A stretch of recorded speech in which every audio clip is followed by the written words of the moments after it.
మనందరికీ కోపం వస్తుంది కదా. కొన్నిసార్లు ఆ కోపంతో రాత్రంతా మెళకువగానే ఉంటాం. మనల్ని అంతలా కాల్చేసే ఆ కోపాన్ని ఒకవేళ పూర్తిగా చంపేస్తే మన జీవితం ఎలా ఉంటుంది? ఈరోజు మనం సరిగ్గా ఇదే విషయం గురించి కొంచెం లోతుగా చర్చిద్దాం. దీనికోసం మన దగ్గర బౌద్ధ గ్రంథాలలోని సంయుక్త నికాయ నుండి ఒక చిన్న కాని చాలా శక్తివంతమైన భాగం ఉంది. ఈ సంయుక్త నికాయ అంటే ఒకదానితో ఒకటి సంబంధం ఉన్న ప్రసంగాలు అనే అర్థం. మనం చర్చిస్తున్న ఈ ఘత్వసుత్త, ఇది దేవతలకు సంబంధించిన భాగం నుండి వచ్చింది. అందుకేనేమో ఈ కథ దేవతల రాజుతో మొదలవుతుంది. ఇందులో ఆశ్చర్యంగా స్వయంగా బుద్ధుడే ఒక రకమైన హత్యను సమర్థిస్తాడు. అహింసకు మారుపేరైన బుద్ధుడు దేన్ని చంపడాన్ని సమర్థించాడు? ఆ హత్య వెనుక ఉన్న అసలు అర్థమేంటి? ఈ ప్రశ్నలకు జవాబులు వెతుకుదాం. సరే, ఇక దీన్ని విడమరిచి చూద్దాం. అవును, ఇది చాలా ఆసక్తికరంగా ఉండబోతోంది. ఎందుకంటే ఇది కేవలం ఒక పాతకథ కాదు. మనందరి జీవితాల్లో, మనస్సుల్లో రోజూ జరిగే సంఘర్షణకు ఇది అద్దం పడుతోంది. కథ ఇలా మొదలవుతుంది. దేవతల రాజైన శక్రుడు బుద్ధుణ్ణి దగ్గరకు వచ్చి ఒక విచిత్రమైన, దాదాపు రెచ్చగొట్టిన ప్రశ్న అడుగుతాడు. దేనిని చంపితే సుఖంగా నిద్రపోవచ్చు? దేనిని చంపితే దుఃఖించకుండా ఉండవచ్చు? ఆ తర్వాత, ఓ గౌతమా, మీరు సమర్థించే ఆ ఒక్క హత్య ఏది అని అడుగుతాడు. ఇది వినగానే చాలా ఆశ్చర్యంగా ఉంది. అవును, అహింసను ప్రాణంగా భావించే వ్యక్తి దగ్గరికి వెళ్ళి హత్య గురించి అడగటం అంటే ఆయన సిద్ధాంతాలనే సవాలు చేసినట్టుగా ఉంది. సరిగ్గా. ఇదొక అమాయకమైన ప్రశ్న కాదు. ఒక రకంగా చెప్పాలంటే ఇదొక ఉచ్చులాంటిది. శక్రుడు దేవతలకు రాజు. అతనికి బుద్ధుని బోధనల గురించి తెలియదనుకోవడం పొరపాటు. అతను బుద్ధుని జ్ఞానాన్ని పరీక్షించడానికి, లేదా బహుశా ఒక లోతైన సత్యాన్ని అందరికోసం బయటకు తీసుకురావడానికి ఈ ప్రశ్నను ఒక సాధనంగా వాడుకున్నాడు. చంపడం అనే పదాన్ని తీసుకొని దానికొక ఆధ్యాత్మిక అర్థాన్ని ఇవ్వమని బుద్ధుణ్ణి ప్రేరేపిస్తున్నాడన్నమాట. అంటే ఒక తెలివైన ప్రశ్న ద్వారా ఇంకా తెలివైన సమాధానాన్ని రాబట్టే ప్రయత్నం. మరి బుద్ధుడు ఈ చిక్కు ప్రశ్నకు ఎలాంటి సమాధానం ఇచ్చాడు? ఆయన సమాధానం ఎంతో సూటిగా, స్పష్టంగా మరియు శక్తివంతంగా ఉంటుంది. ఆ సమాధానంలోనే ఈ సుత్త యొక్క సారం మొత్తమిమిడి ఉంది. దానికి బుద్ధుడు చెప్పిన సమాధానం, కోపాన్ని చంపితే సుఖంగా నిద్రపోవచ్చు, కోపాన్ని చంపితే దుఃఖించకుండా ఉండవచ్చు. ఎంత సూటిగా, ఎలాంటి గందరగోళం లేకుండా ఉంది కదా. పెద్ద పెద్ద తాత్విక పదాలు లేవు. చాలా సరళమైన, ఆచరణాత్మకమైన జవాబు. అవును, ఇక్కడ మనం గమనించాల్సిన ముఖ్యమైన పదం చంపితే. ఆయన కోపాన్ని అణుచుకుంటే అనలేదు, కోపాన్ని నియంత్రించుకుంటే అనలేదు, నేరుగా చంపితే అన్నారు. అంటే దాన్ని తాత్కాలికంగా పక్కన పెట్టడం కాదు. కాదు, దాని మూలాలను పెకిలించివేయాలని అర్థం. కోపాన్ని నిర్మూలించడాన్ని ఆయన నేరుగా మానసిక, శారీరక విశ్రాంతితో ముడిపెడుతున్నారు. ఇది కేవలం ఒక నైతిక బోధన కాదు, మన ఆరోగ్యంపై, మన దైనందిన జీవితంపై ప్రత్యక్ష ప్రభావం చూపే ఆచరణాత్మక సలహా అని స్పష్టం చేస్తున్నారు. నిజమే.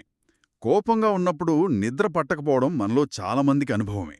ఆ ఆలోచనలు, ఆ మాటలు మెదడులో తిరుగుతూనే ఉంటాయి. కాని బుద్ధుడు కేవలం సమాధానం చెప్పి ఆపలేదు. దానికి ఒక అడుగు ముందుకు వెళ్ళి కోపం యొక్క స్వభావాన్ని వర్ణించడానికి ఒక అద్భుతమైన చిత్రాన్ని గీశాడు. ఆయన దాన్ని విషపు మూనం తేనె పూసిన కొన ఉన్నదానిగా వర్ణించారు. ఆ వర్ణనలోనే మొత్తం మనస్తత్వం ఇమిడి ఉంది. అవును, ఈ రూపకం కోపం యొక్క మనస్తత్వాన్ని అద్భుతంగా వివరిస్తుంది. ఇందులో 2 భాగాలున్నాయి, 2 చాలా ముఖ్యమైనవి. మొదటిది తేనె పూసిన కొన. తేనె పూసిన కొన. ఇది కోపంలో ఉండే ఒక విచిత్రమైన ఆకర్షణను సూచిస్తుంది. ఒక నిమిషం, ఇది నాకు కొంచెం విరుద్ధంగా అనిపిస్తోంది. కోపం ఒక ప్రతికూల భావోద్వేగం కదా. అది మనల్ని కాల్చేస్తోంది, బాధపెడుతోంది. అందులో ఆకర్షణ, ఆ తేనె ఎక్కడుంటుంది? నాకదంతగా నమ్మశక్యంగా లేదు. మంచి ప్రశ్న. ఆ తేనె బయటకు కనిపించదు. అది మన మనస్సులో కలిగే ఒక అనుభూతి. ఆలోచించండి, మనకు అన్యాయం జరిగిందని భావించినప్పుడు కోపం ప్రదర్శించడం ఆ క్షణంలో ఒక విధమైన శక్తినిచ్చినట్లు అనిపిస్తుంది. నేను సరైనవాడిని, నా వైపు న్యాయముంది అనే భావన మనకొక సంతృప్తినిస్తుంది. ఓ అవును, ధర్మబద్ధమైన ఆగ్రహం, రైచుస్ యాంగర్ అంటాం గదా. సరిగ్గా. ఆ క్షణంలో మనం శక్తివంతులుగా, ఎదుటివారికంటే నైతికంగా ఉన్నతమైనవారిగా ఫీలవుతాం. ఆ భావనే తేనెలాంటిది. అది మనల్ని ఆకర్షిస్తుంది, కోపాన్ని ఇంకా ఇంకా పట్టుకుని ఉండేలా చేస్తుంది. అంటే మనం సరైన వాళ్లమని ఫీలవ్వడమనేదే ఆ తేనె. ఖచ్చితంగా. ఈ తేనె పూసిన కొన అనేది కేవలం ఒక కవితాత్మక వర్ణన కాదు. ఇది మన మెదడులో జరిగే రసాయన ప్రక్రియకు దగ్గరగా ఉంటుంది. మనకు కోపం వచ్చినప్పుడు, ముఖ్యంగా మనం సరైన వాళ్లం అని భావించినప్పుడు, మన మెదడు డోపమైన్ను విడుదల చేస్తుంది. అది ఒక చిన్న కిక్ లాంటిది, ఒక రివార్డ్ లాంటిది. అదే ఆ తేనె. బుద్ధుడు ఈ విషయాన్ని గమనించాడు. ఆయన కోపంలో ఆకర్షణ లేదని చెప్పట్లేదు, ఉంది, కాని అది ఒక ఎర అని హెచ్చరిస్తున్నాడు. అర్థమైంది. ఆ క్షణంలో కలిగే శక్తివంతమైన భావన, ఆ సంతృప్తి, అదే తేనె. కాని ఆ కిక్ కోసం మనం మూల్యం చెల్లించుకోవాలి. మరి ఆ విషపు మూలం సంగతేంటి? అదే అసలైన వాస్తవికత. కొనమీద తేనె రుచిగా ఉన్నప్పటికీ దాని మూలం విషపూరితం. మనం ఆ తేనె రుచి చూస్తున్నప్పుడు ఆ విషం నెమ్మదిగా మన వ్యవస్థలోకి ప్రవేశిస్తుంది. కోపం తక్షణమే మనకు దుఃఖాన్ని సృష్టిస్తుంది. ఇది మన శరీరాన్ని, మనసును ఒత్తిడికి గురిచేస్తుంది, మన ఆలోచన శక్తిని దెబ్బతీస్తుంది. ముఖ్యంగా మన సంబంధాలను నాశనం చేస్తుంది. అంటే ఆ మూలం సాధారణంగా భయం, బాధ, అభద్రత లేదా దెబ్బతిన్న అహం వంటి విషపూరిత నేల నుండి పెరుగుతుంది.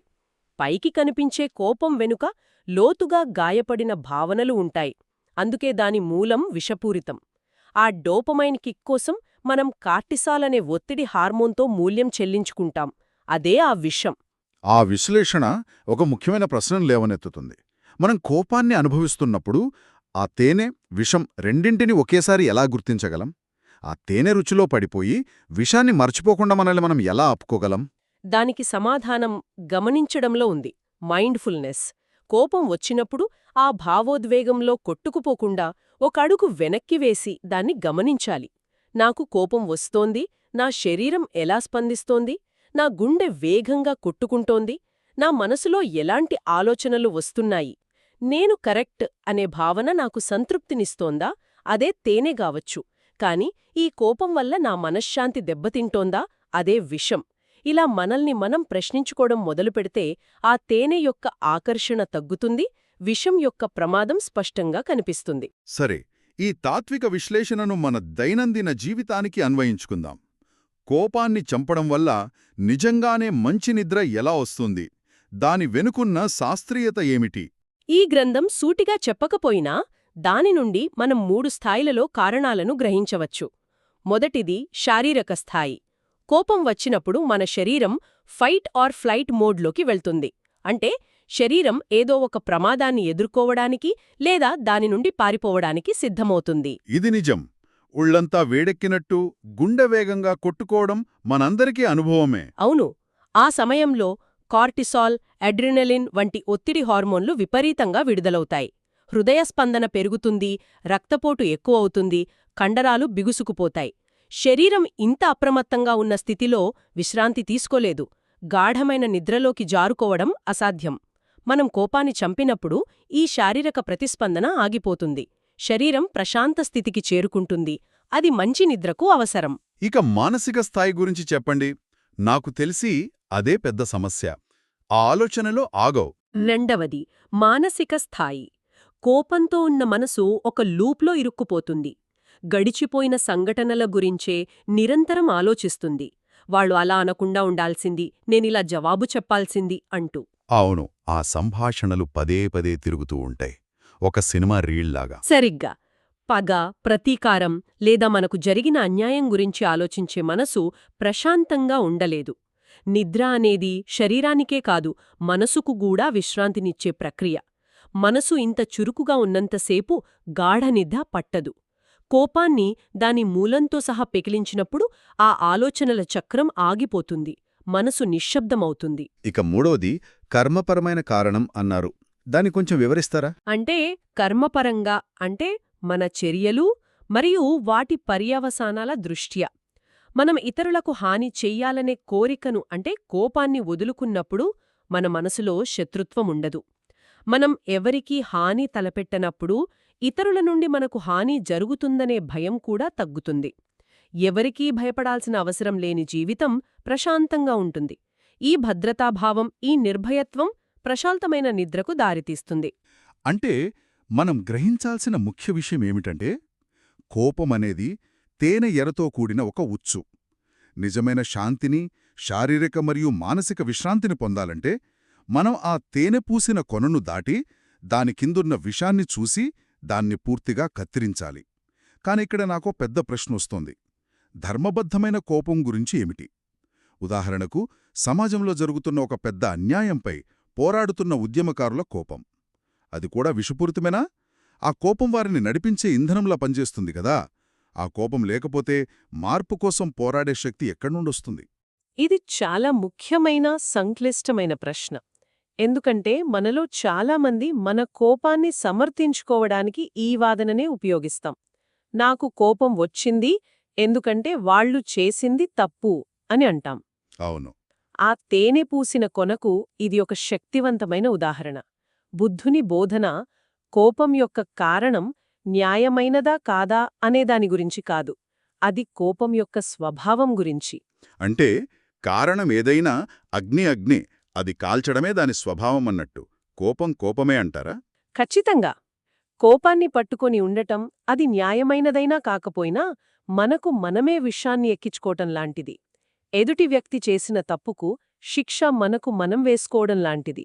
కోపం మన ఆలోచనా శక్తిని దెబ్బతీస్తుంది, సరైన నిర్ణయాలు తీసుకోకుండా చేస్తుంది. మనం కోపంగా ఉన్నప్పుడు మన దృష్టి సంకుచితమవుతుంది. సమస్యకు పరిష్కారం కనుగొనడం కంటే ఎదుటివారిని దెబ్బతీయాలనే ఆలోచన బలపడుతుంది. కాని అన్యాయాన్ని చూసి మౌనంగా ఉండటం కూడా తప్పే కదా. అన్యాయాన్ని ఎదుర్కోవడానికి కోపం తప్ప మరో మార్గం లేదా? కరుణ, ప్రేమ లాంటివి కొన్నిసార్లు బలహీనంగా అనిపిస్తాయి. మీకేమనిపిస్తుంది? ప్రశాంతత నిజంగా కోపం కంటే శక్తివంతమైన చోదకశక్తి కాగలదా? ఈ సూత్రం ప్రకారం సమాధానం అవును. అన్యాయాన్ని ఎదుర్కోవడానికి కోపం ఒక్కటే మార్గం కాదు. కరుణతో, ప్రజ్ఞతో కూడా అన్యాయాన్ని ఎదుర్కోవచ్చు. Mahatma Gandhi, Martin Luther King Junior వంటివారు దీనికి గొప్ప ఉదాహరణలు. వారిని నడిపించింది ద్వేషం కాదు, ప్రేమ, కరుణ మరియు న్యాయం పట్ల బలమైన నిబద్ధత. కోపం తాత్కాలికంగా శక్తినిచ్చినట్లు అనిపించినా అది త్వరగా ఆరిపోయే మంటలాంటిది. కాని కరుణ, స్పష్టత అనేవి నిరంతరం వెలిగే దీపంలాంటివి. అవి మనకు దీర్ఘకాలికంగా శక్తినిస్తాయి, సరియైన మార్గాన్ని చూపిస్తాయి. ఈ సూత చివర్లో ఒక మాటుంటుంది: ఆర్యులు కోపవధను ప్రశంసిస్తారు అని. వారెందుకు ప్రశంసిస్తారంటే కోపం యొక్క కారణంతో సంబంధం లేకుండా కోపమే స్వేచ్ఛకు, విముక్తికి అడ్డంకి కాబట్టి. చాలా లోతైన విషయం. అంటే అన్యాయం జరిగినప్పుడు స్పందించవద్దని కాదు, కాని ఆ స్పందన కోపమనే విషంతో నిండి ఉండకూడదని అర్థం. స్పష్టతతో, ప్రశాంతమైన మనసుతో స్పందించడం మరింత ప్రభావవంతంగా ఉంటుంది. సరిగ్గా అదే. కోపం తాత్కాలికంగా శక్తినిచ్చినట్లు అనిపించినా దీర్ఘకాలంలో అది మనల్ని, మన చుట్టూ ఉన్నవారిని కాల్చేస్తుంది. ప్రశాంతత మరియు స్పష్టత అసలైన బలాన్నిస్తాయి. ఈరోజు చర్చ నుండి మనం కొన్ని ముఖ్య విషయాలు నేర్చుకున్నాం. అహింసా సంప్రదాయంలో హత్య అనే ఆశ్చర్యపరిచే భావన, కోపాన్ని వర్ణించే విషపు మూలం తేనె పూసిన కొన అనే అద్భుతమైన రూపకం, మరియు దానిని నిర్మూలించడం వల్ల కలిగే ప్రశాంతత మరియు సుఖమైన నిద్ర వంటి ఆచరణాత్మక ప్రయోజనాలు. ఇది కేవలం ఒక ఆధ్యాత్మిక బోధన మాత్రమే కాదు, ఆరోగ్యకరమైన, సంతోషకరమైన జీవితం కోసం ఒక ఆచరణాత్మక మార్గదర్శి అనిపిస్తోంది. ముగించే ముందు ఒక ఆలోచనను ఇక్కడ వదిలి వెళ్తున్నాను. ఈ గ్రంథం మనలోని కోపాన్ని చంపడంపై దృష్టిపెట్టింది. అయితే మన అంతర్గత కోపాన్ని చంపడమనేది బయటి ప్రపంచంలో జరిగే అన్యాయాలపై మనం స్పందించే విధానాన్ని ఎలా మారుస్తుంది? అది మనల్ని నిష్క్రియాపరులుగా, అంటే ఏమీ పట్టించుకోని వారిగా చేస్తోందా, లేక విషంతో నడవని స్పష్టతతో కూడిన మరింత ప్రభావవంతమైన కార్యాచరణకు, మరింత నిర్మాణాత్మకమైన మార్పుకు కొత్త మార్గాన్ని చూపుతుందా? కోపంలేని క్రియాశీలత అసలు ఎలా ఉంటుంది?